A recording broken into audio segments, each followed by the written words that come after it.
panelists on MSNBC's Morning Joe pondered the reasons for President Donald Trump's weekend Twitter meltdown. New polling shows the president's approval rating had fallen even further behind Joe Biden since the conventions ended, and host Joe Scarborough asked the Reverend Al Sharpton whether that had freaked Trump out. Clearly Joe Biden is rising with approval, and the president coming down is bad news for the White House, no matter how they spin it, Scarborough said. "They're playing this, we're in survival mode, trying to spin it as if this is some advancement. The thing that I observed, Joe, over the weekend, we had a big march in Washington Friday, which was probably the biggest civil rights march in the last several years. Advertisement the energy, remember, we had this on a work day in the middle of a pandemic, so remember for people to come out is a signal to the White House that people are energized to come out and vote." Sharpton added, "They will come out and stand up and did it peacefully because the tone is set at the top. Not one incident with several hundred thousands people there, and you have no problems, no incidents, and people ready to come and stay out all day. That's a signal what they will do election day, so if I was the White House between the polling and the turnouts I think I would be very concerned because it shows a determination against this kind of divisive hate-filled atmosphere that this president has established." The president fired off more than 90 tweets or retweets Sunday morning, starting before 6 a.m., and Scarborough asked PBS White House reporter Yami Shalcindor whether she had any insight into Trump's state of mind. "I don't think there's any official explanation for why the presidential does what he does on Twitter, especially yesterday," Shalcindor said. "I think the things we've been talking about likely other things weighing on President Trump's mind. The idea that the reality TV president who sold himself as a showman, a deal maker, that he has lower ratings than the Democrats must really get it to."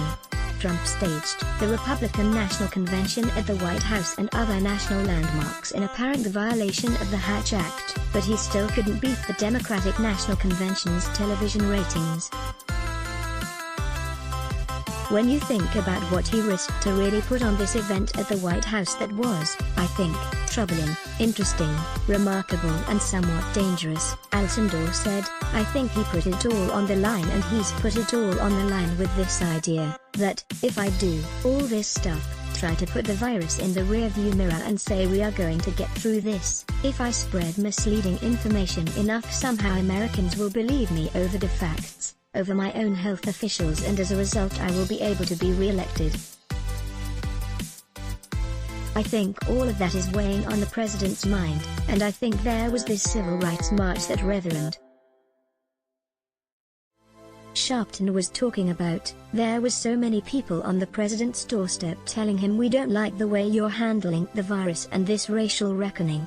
Advertisement I think he understands the nation is coming to a head when it comes to civil rights issues." She added, "Black people are fed up, people of color understand they are being treated like second-class citizens, and white Americans are waking up to the privilege they have and saying this is not right. I think we're in a moment where everyone is recognizing, even if you're a supporter of President Trump, you're recognizing he's struggling with his response to the coronavirus, and he's not someone who has shown historically the empathy that people need in this moment when it comes to connecting with people who are reeling from the loss of so many black men or the shootings of so many black men. Enjoy good journalism. Then let us make a small request. The COVID crisis has cut advertising rates in half, and we need your help. Like you, we here at Raw Story believe in the power of progressive journalism. Raw Story readers power David K. Johnston's DC report, which we've expanded to Keep Watch in Washington. We've exposed billionaire tax evasion and uncovered White House efforts to poison our water. We've revealed financial scams that prey on veterans, and legal efforts to harm workers exploited by abusive bosses. And unlike other news outlets, we've decided to make our original content free. But we need your support to do what we do. Raw Story is independent, unbinged from corporate overlords. We fight to ensure no one is forgotten. We need your support in this difficult time.